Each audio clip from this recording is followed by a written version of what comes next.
বাংলাদেশের পার্সপেক্টিভে আনফরচুনেটলি আমরা বিয়ে করার সময় খুব এক্সটার্নাল জিনিস দেখি। হেলথ ব্যাপারটা আমরা খুবই অ্যাভয়েড করে যাই। ছেলে মেয়ে উভয় ক্ষেত্রে আমাদের কিন্তু এই জিনিসগুলো খেয়াল রাখা লাগে। স্বাস্থ্যের ব্যাপারটা, দুইজনের ব্লাড গ্রুপটা কী সেটা আমাদের অবশ্যই চেক করে নিতে হবে, এটা খুবই ইম্পর্টেন্ট। সেকেন্ড হচ্ছে আজকাল অনেক সেক্সুয়ালি ট্রান্সমিটেড ডিজিজ হচ্ছে ছেলে মেয়ে উভয়েরই। তো দেখা যাচ্ছে মেয়েটার হয়তো সেক্সুয়ালি ট্রান্সমিটেড ডিজিজ আছে, ছেলেটার নেই, কিন্তু বিয়ের পর ছেলেটারও হয়ে গেল, অথবা ছেলের আছে মেয়ের নেই, বিয়ের পর হয়ে গেল।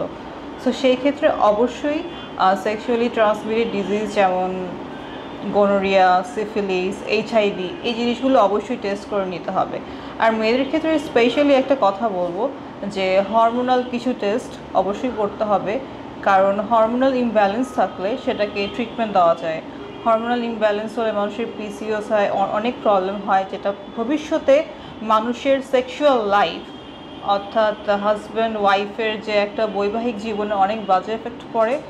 সাথে একটা মানুষ যখন ভবিষ্যতে মা হতে চায় তার ইনফার্টিলিটি রিলেটেড কিছু ইস্যু থাকে। সো শুধু বিয়ের জন্য প্রিপেয়ার হলেই হবে না, এক্সটার্নাল জিনিসের জন্য না, স্বাস্থ্যগতভাবে বিয়ের আগে কিছু হরমোনাল পরীক্ষা এবং কিছু সেক্সুয়ালি ট্রান্সমিটেড ডিজিজের পরীক্ষা অবশ্যই ইম্পর্টেন্ট।